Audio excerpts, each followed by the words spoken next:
Okay, so for those of you who have come to Interact events before, we are pleased to welcome you back.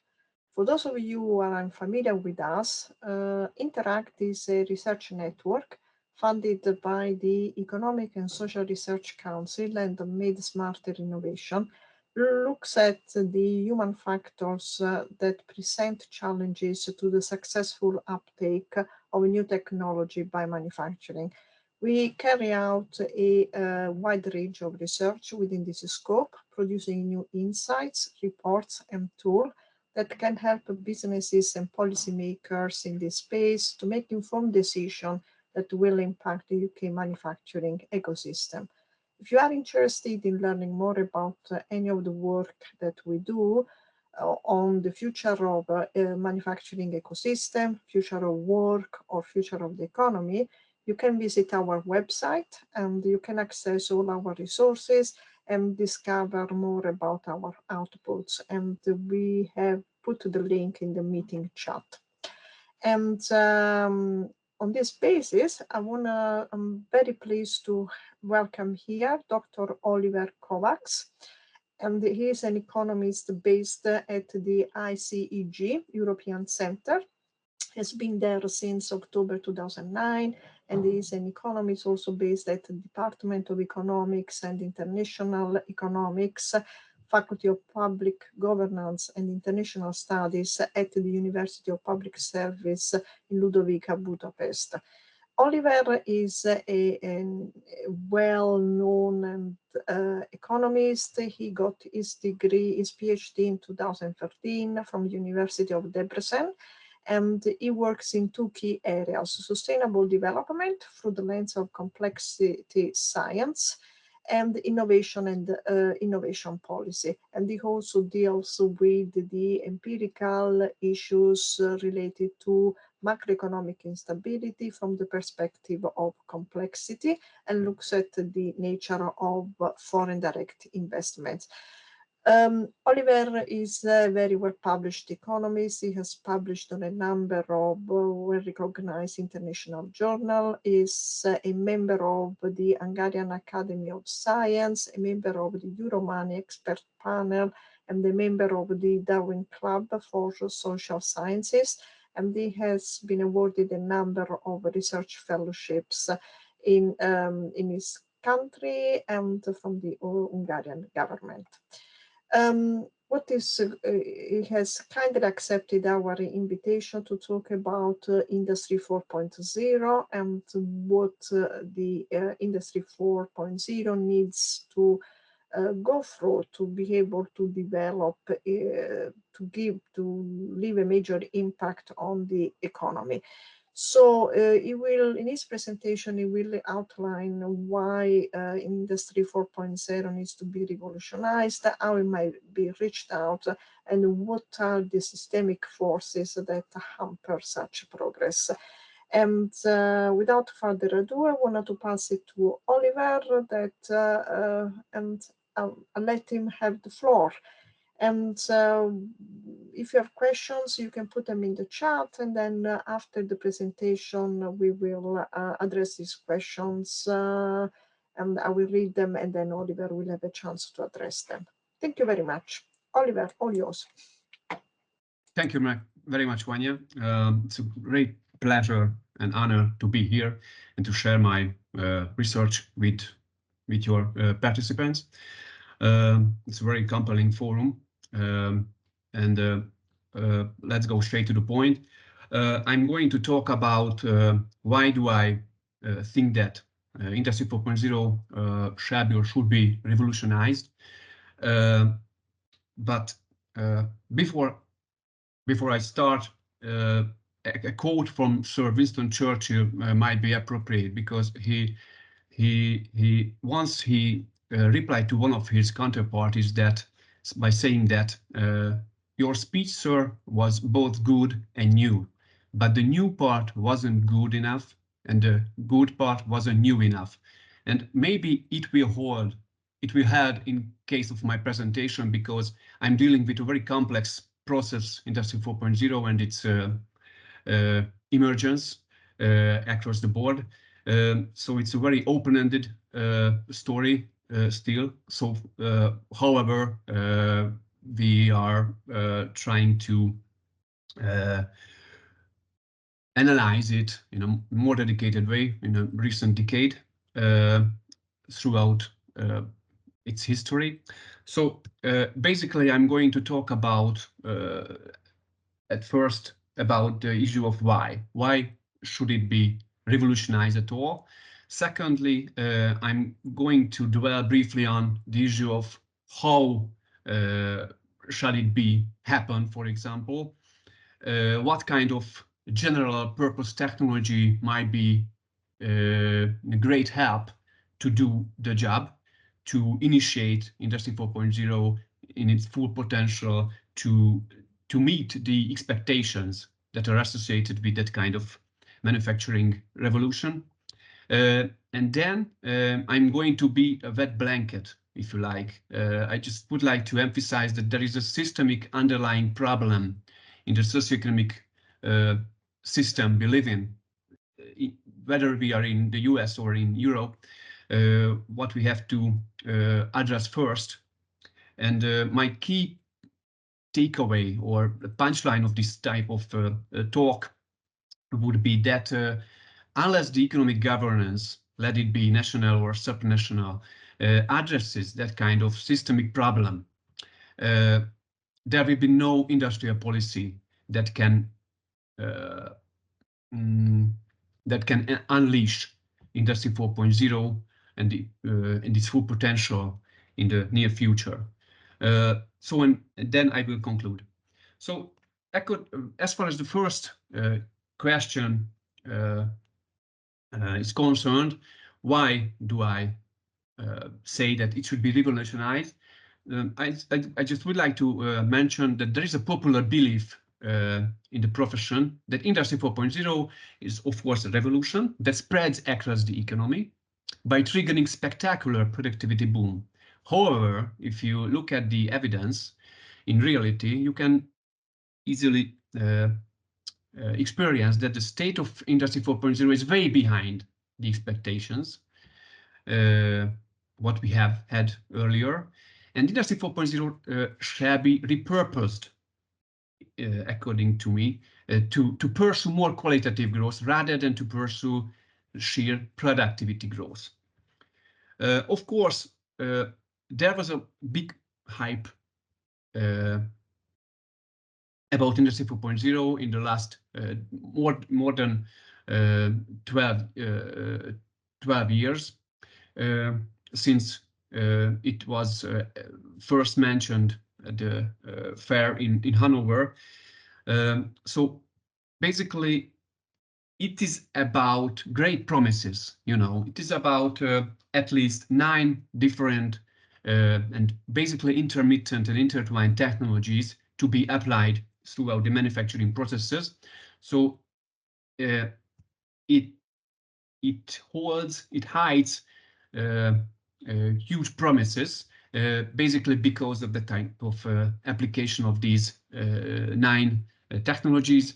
Of course, the information and communication technologies, sensors, robotics, additive production, the IoT, iOS as well, of course, generative AI, and simulations, as of course, cloud-based services, augmented reality, even big data. Of course, and all of these are culminating into the emergence of self-optimizing cyber-physical systems, according to the expectations, with the ultimate goal of providing and pursuing higher productivity growth across our economies.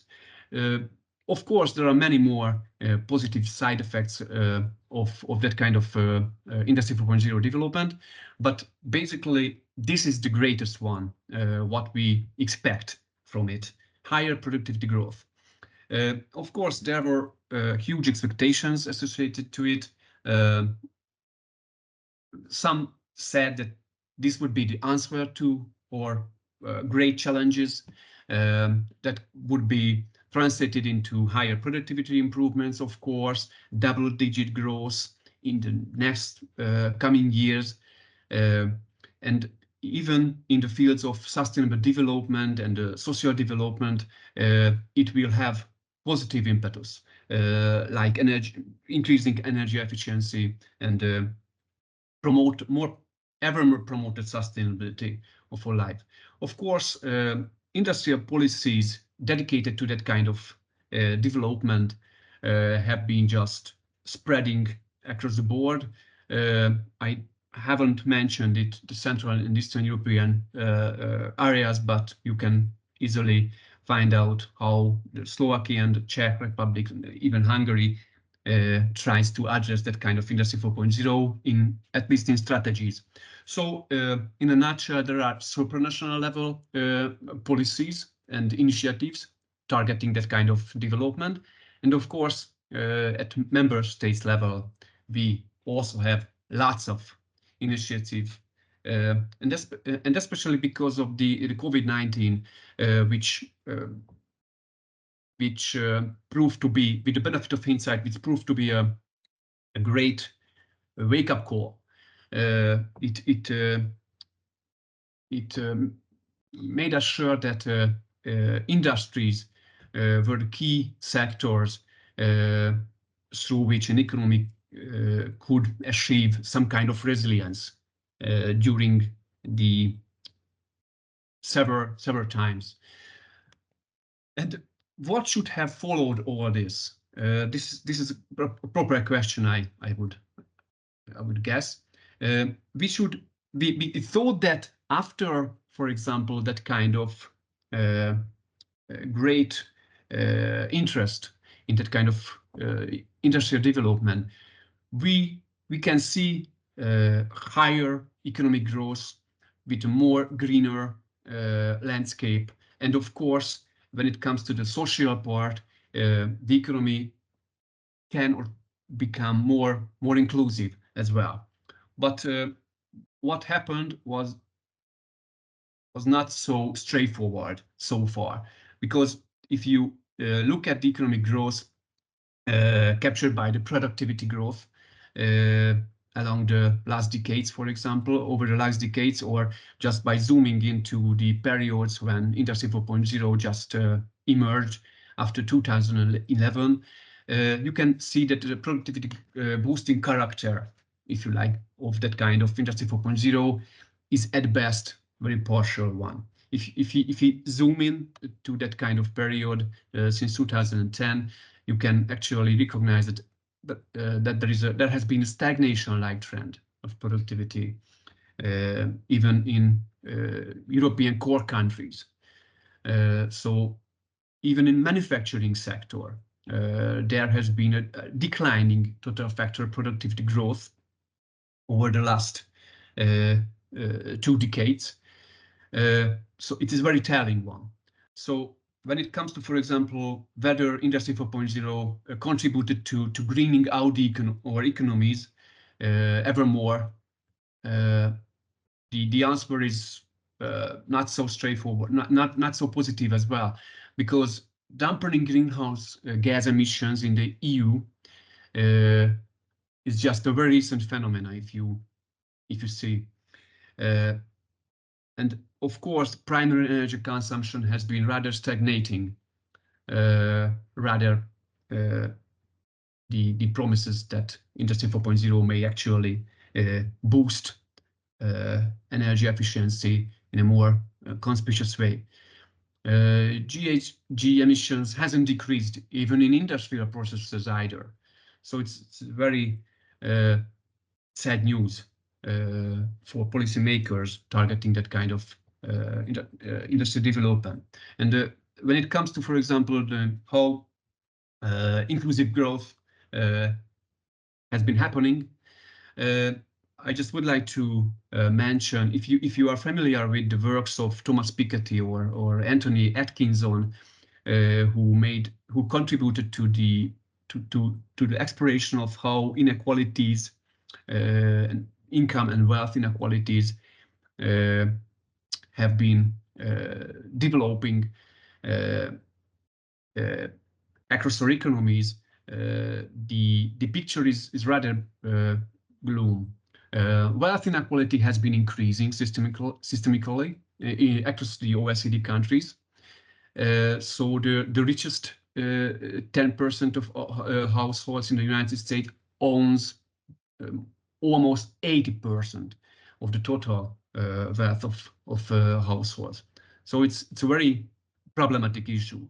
If you think that the the richest 1% of the OECD countries households owns 20% of the total household wealth in the OECD countries, and if you compare it to the lowest 40% of households, the poorest 40%, the poorest household class, 40% of households, they actually owns only 3% of the total wealth.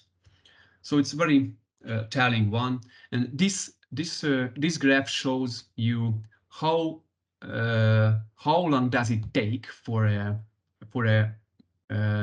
child born in a poor family to get into the middle class. How many generations does it take? And in the OECD countries, on average, it's 4.5 generations. In the UK, it's 5. In Hungary, it's 7. So it's a very dispiriting trend.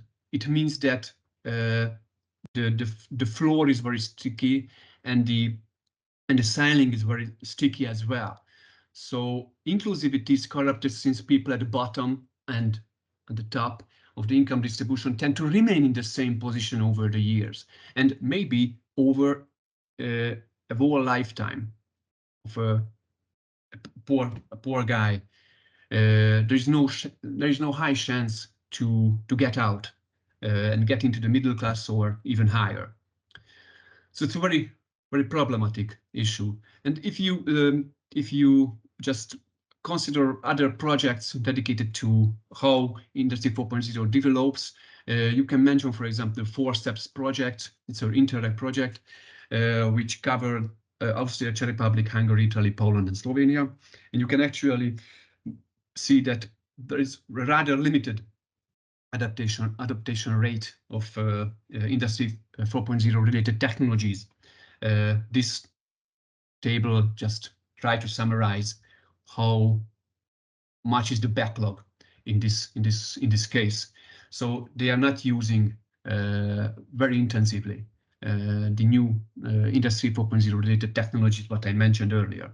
So basically all of these give us an impression that Industry 4.0 hasn't met the expectations what we have and had earlier.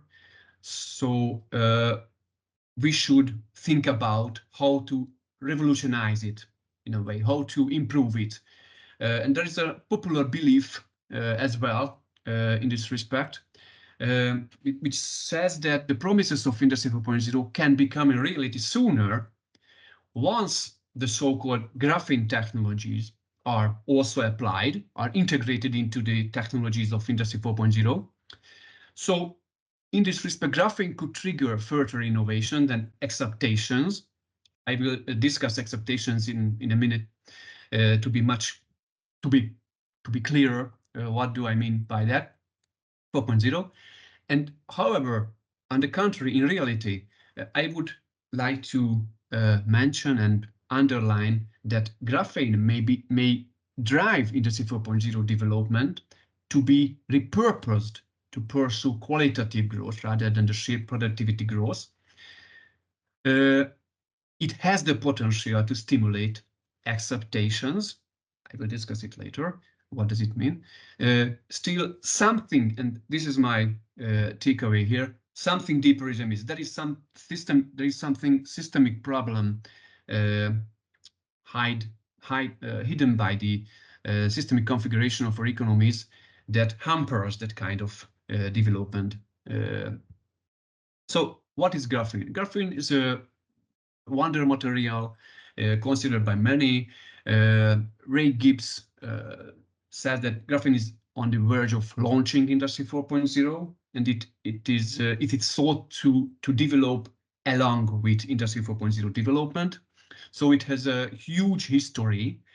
It can date back to the 1947 when Wallace discovered the bendability character of graphite, and it took decades to earn a Nobel Prize for groundbreaking experiments. For example, that kind of two-dimensional material graphene did by Andrew Game and Konstantin Novoselov. So basically, graphene in a nutshell is a 2D material. It's a single layer of carbon atoms organized in a hexagonal lattice, having very good attributions. It can range from its extremely lightness through its extremely strength character. It's a very extremely flexible thing, and of course it has an extraordinary conductivity capacity as well, and it's getting produced ever more cheaper than, for example, at the very beginning. So it's a wonder material considered by many, especially by the research community. The number of articles about how can it be applied in, for example, in manufacturing has been just growing, and the cumulative conclusion is that graphene, for example, applied in Industry 4.0 could have a transformative power, especially in fields like 5G, IoT, ultra-fast data communication solutions. So basically it has the capacity to improve the multifunctionality of structures and components. So in the language of innovation literature, it can trigger exaptations. I will discuss it in a minute. Used, for example, in aerospace industry, automotive, civil and defense industries. So what are exaptations? What do I mean by exaptation? It's a term borrowed from evolutionary biology. So it's basically it's a more interdisciplinary view to that kind of Industry 4.0 development. As we all know, the technological revolutions in the past were creating a new technological economic paradigm successively, and that kind of process of exaptation means that when a feature that originally evolved for one purpose were later co-opted for another one. Just think of the bird's feathers, for example. Initially, they may have evolved for temperature regulation, but later were adapted for flight, for example. And so exaptation allows organisms to broaden their functions by adapting to new environments and new technologies. In case of economics, in case of the businesses, it allows businesses and industries to broaden their functions by adapting to new technologies and new challenges. So it basically enhances the multifunctionality the technologies applied, for example, in Industry 4.0 can have. There have been lots of famous examples of exaptations. I don't have enough time to dig deeper in them. Just mention that if you think of the last 5 techno-economic paradigms, technological revolutions since the beginning of the first industrial revolution, we can actually list a number of very exciting examples of exaptations, ranging from the spinning journey, for example, the cut engine, the steam engine, through the air conditioner. If you don't know, air conditioner was once developed in order to avoid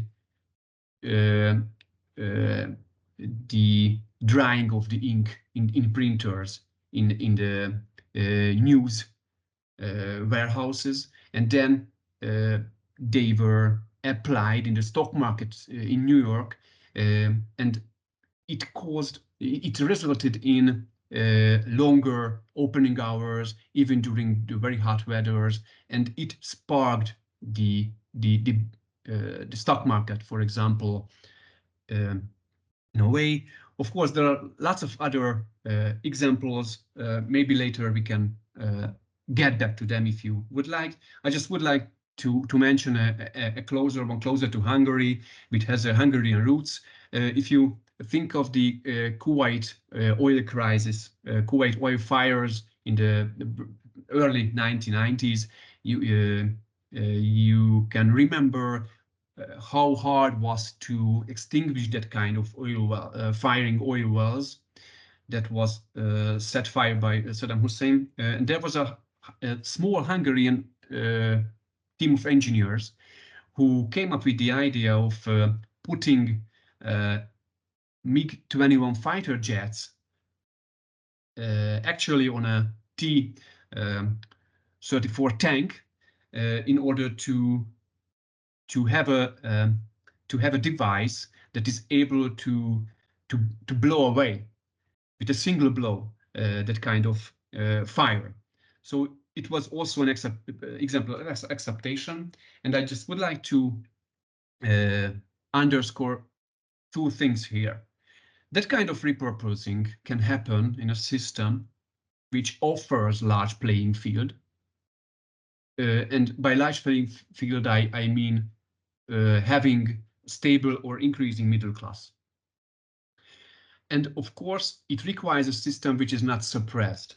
It means that its constituent subsystems, for example, the financial sector and the real economy and the public sector, are working in a more symmetric way. I will get back to this issue in a minute because apart from the fact that graphene has great merits, it can be applied in case of batteries, in solar cells, water filtration, in sensors, other composite materials, to make our manufacturing sector even more productive, for example, and able to produce greener outcomes and greener manufacturing systems. There are problems, of course, we have to face because, as we can see, graphene hasn't been spreading as expected. It's still expensive and energy and resource intensive, and of course there is a problem with the financial sector that doesn't seem to seek opportunities to be invested in that kind of risky development.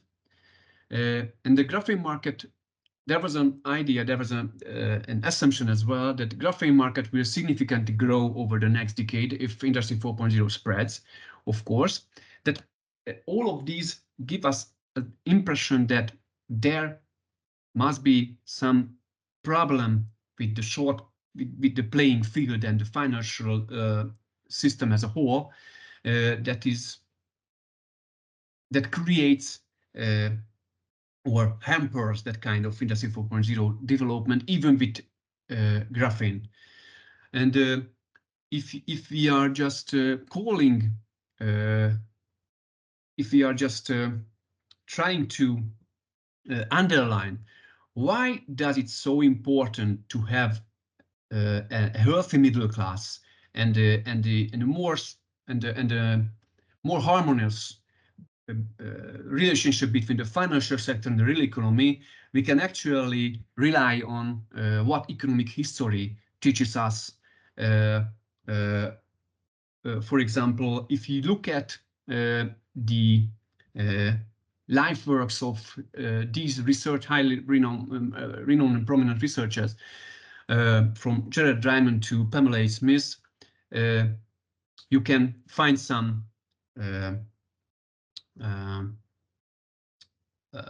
answers to that question. So when it comes to, for example, Jared Diamond, the great polymath, just underlined that the solid middle class is of key importance for socioeconomic development because it creates a bigger pool and it is required to have more chance to adapt innovative solutions, for example, from elsewhere, from other societies. For example, Louis Mumford, a great sociologist, said that the sobriety of the middle class is needed for development. If you look at the works of William F. Ogburn, you can actually realize that even though there is a hysteresis in the cultural development, the middle class adds to the society's mental capacity, and it is the class which has to be in the society with a critical mass to have a fertile ground for spreading various technologies. Joel Mokyr mentioned, for example, that changing cultural beliefs in the elite and the middle class played a vital role in the growth and development, for example, related to the first industrial revolution. Carlota Perez, a famous Venezuelan researcher, actually accentuated the crucial role of the financial sector to finance that kind of transition happening along the emergence of the new techno-economic paradigm. So basically, she says that an efficient intermediator, an efficient financial sector is a de rigueur, is a must to have a healthy technological revolution, for example. And when it comes to, for example, Deirdre and McCloskey, you can actually figure out and remember yourself that economic development, for example, the great enrichment after the 1800, for example, was actually attributable to not to, for example, the Max Weberian Protestant ethics, or not capital accumulation as Marx advocated, but to the liberal fashion, the dignity of equality, the dignity of the middle class, which meant that everyone could have a go to translate their ideas and put it onto practice later on in the field of business, for example. And of course, Pamela Smith also accentuated that the middle class is very important, because not the great ideas didn't come from the small and tiny elite, but the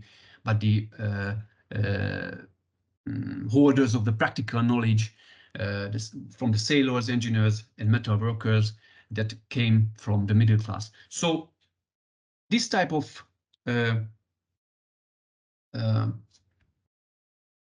discipline led us to better understand why the middle class and the symmetry between the financial and real economy is of key importance. And this is why I am a little bit of wet blanket. I'm a little bit pessimistic about the development of Industry 4.0, even with graphene technology, because there is a belief, of course, that the technological development happens via innovation exaptations coming from everywhere, the society. This is a wide belief. Was the real economy served efficiently by the financial sector? This is a popular belief, and this is also thought by primary economics courses at various universities across the world. However, in reality, the financial sphere, in my understanding, went through an excessive expansion with many side effects that hampered and still is hampering the sphere innovations and exaptations mainly coming from, especially the middle. Expanding financial universe stifles down, for example, the dynamism of the real economy. It can be exemplified. I'm gonna show you in a minute. And revolutionizing Industry 4.0 is therefore difficult unless rebalancing the interaction between the two systems is addressed in some way. When it comes to, for example, or last 2 decades, I just would like to recall the fact that there was that time of great moderation, which created a fatal conceit in economics and even economic policymakers as well. If you remember, that was a time between early 1990s and 2007, where the core macroeconomic indicators showed low volatility, whether it came to real GDP growth, unemployment rates, inflation rates, and so on. So it gave us a misleading feeling of comfort. We put much more faith in our models and theories than we should have done it. There was a guy, Robert Lucas, Nobel laureate, who actually said that macroeconomics in this original sense has succeeded. We have all the tools to prevent depression in the next decades. So it actually assumed that we have an efficient financial sector, and we should have an efficient financial sector, and therefore Robert Lucas advocated to liberalize and deregulate the financial sector throughout the last decades in order to spark our economies toward prosperity and drive them toward prosperity. Just remember what the financial sphere is for. It allows net savers to lend funds to the net spenders, of course. Basically, if you think over the life over of Bernanke, Diamond, and Dybvig Nobel laureates, you can actually lead to the conclusion that what they actually conveyed, that the financial system is the immune system to the economy. So there was a belief that a developed financial system is conducive to the long-term economic growth. And this is why there was huge liberalization and deregulation since the beginning of the 1970s or something. And this is why, for example, the financial sector has expanded substantially since then. The share of, you can see this slide, that the share of financial sector value added in GDP rose across the last decades. It even exceeded the 100% of GDP in the middle of the at the very beginning of the 2000s. For example, even in OECD countries, in the US as well. So there has been a massive increase in lending as well, of course. And I just would like to emphasize that even though there has been a madness around us, I don't have enough time to dwell briefly on each challenges, but you can actually imagine the extent what that kind of intermittent and co-evolving challenges are meaning for economies. So what I actually saw is that despite that kind of madness, ranging from tipping inflation to demographic wandering, and rising populism, and so on, the financial system remained resilient. If you look at the S&P 500 records, you can actually record higher and higher rates without showing huge fallbacks. There are many ratios that recorded exceptional heights as well in the last decades. So all of this considered, what should have happened after all this? The first, from theory, we could actually believe that there must come real economic dynamism. However, what happened was exactly the opposite. The real economic dynamism wasn't out there. We actually saw weakening real dynamism. If you look at the average GDP growth, it has become lower from the period. from period to period, the last 2 or 3 decades. There has been a secular decrease in market entry across the OECD countries, which is a very telling one. Of course, there is another issue which hasn't been mentioned so many times as it would deserve. There has been a widening productivity gap between frontier and laggard firms. It also implies that there has been a huge problem in our economies. So there has been a sharp decline as well in the share of young firms. It also tells us there are huge problems with business dynamism as a whole. There has been a persistent decline in the balance of jobs created and job lost, for example. If you look at the European Innovation Scoreboard until 2021, you can actually see just rather stagnating innovation performances. So innovation dynamism or real economic dynamism does seem to be late. So more and more people just recognized that there are some problems. There are some systemic problems, even with the financial sector. Even Pope Francis recognized it.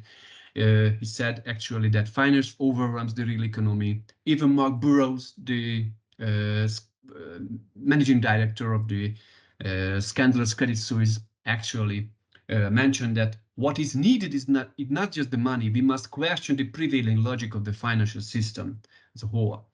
So I'm trying to be as fast as I can, and I just would like to mention 3 side effects of that kind of expanding financial universe that affects the development opportunity of Industry 4.0 as well.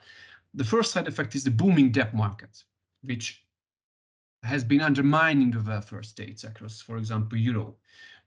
Of course, because of the expanding financial universe, low interest rates gain momentum for example, especially over the last years, and there has been a huge rise of debt mountains, even in peacetime, even during the great moderation period, what I mentioned to you. And this was mainly due to the ultra-loose fiscal policy, by resulting in higher debt tolerance levels. For example, it actually holds in case of the US, in Italy, and in UK, for example. And we can actually say that debt is not inherently evil any longer.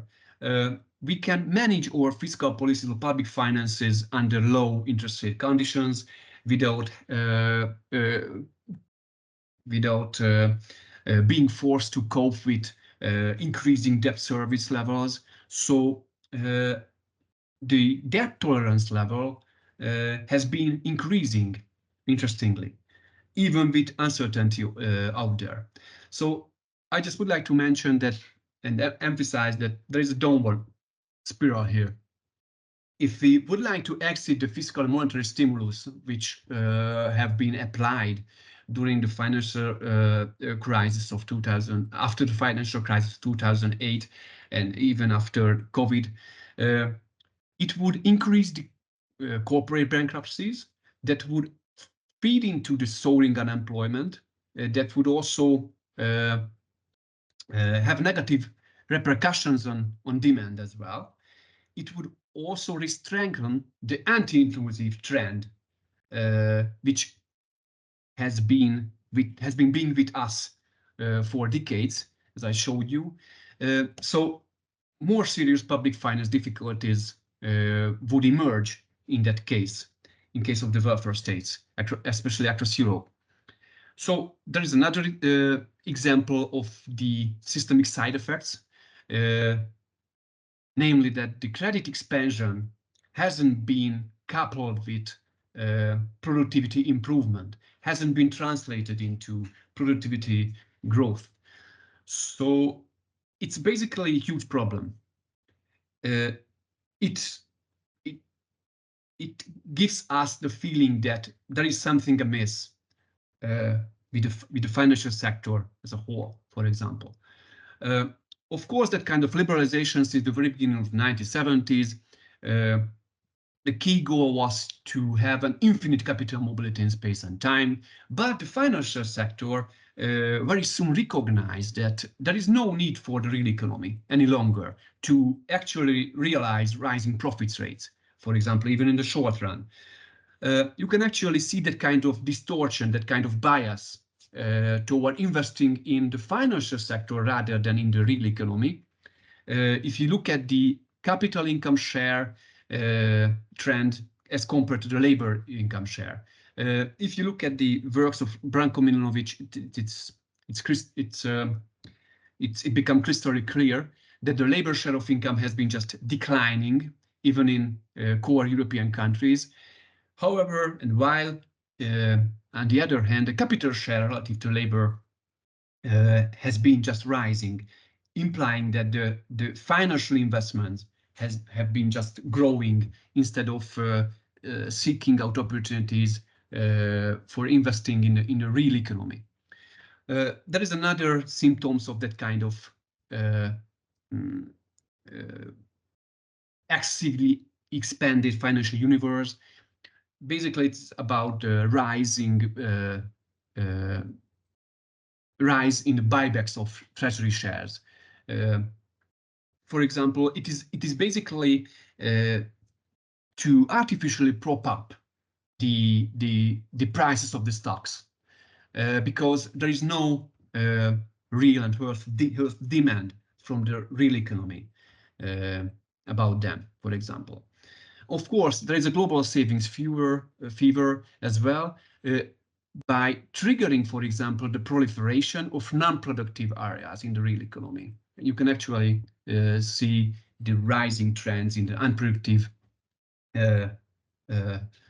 field as compared to the real investment. Even, I just would like to emphasize that even the mighty quantitative easing hasn't helped in reinvigorating the healthy investment attitude toward the real economy along the years. So the financial universe doesn't seek risk. It seems to be the case.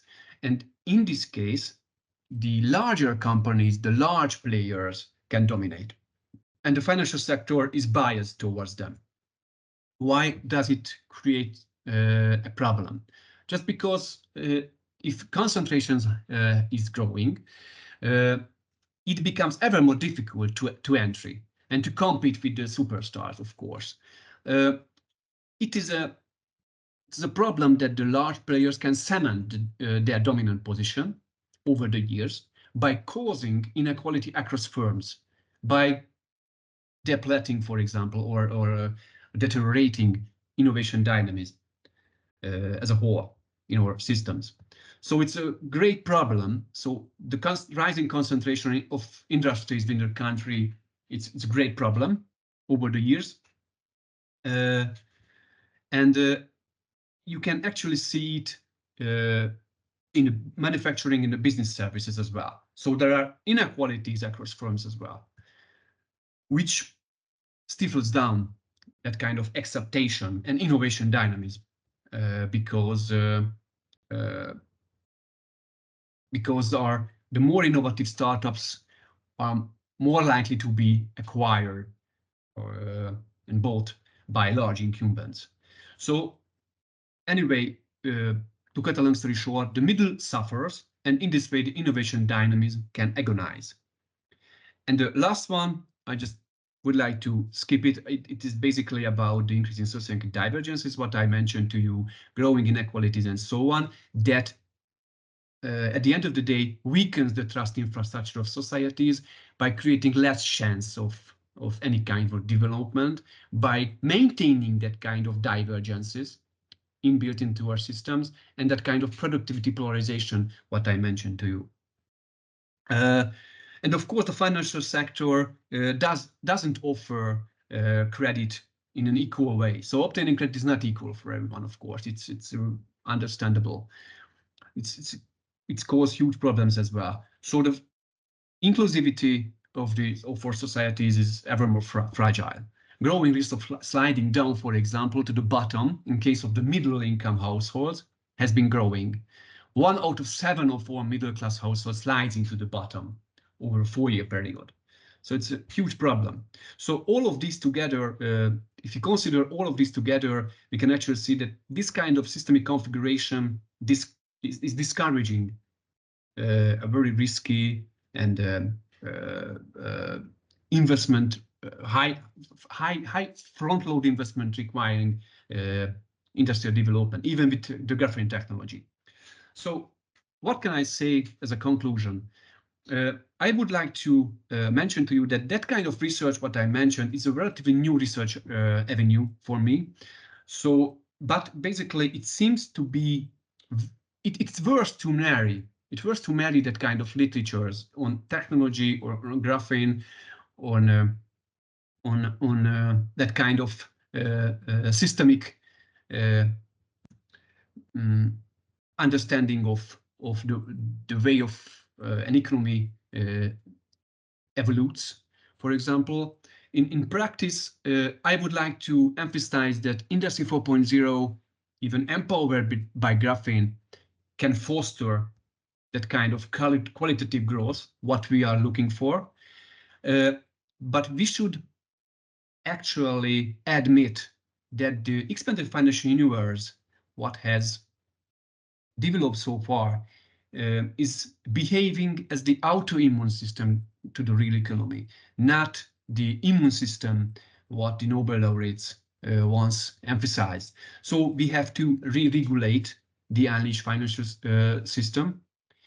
And of course, we have to put or inject some kind of directionality into the financial sphere in order to better serve the Industry 4.0 transformation, in order to have a system, a financial system that prefers not only the short term, but especially the longer term, especially and to be able to seek out options to finance risky investments related to application of graphene technology, for example.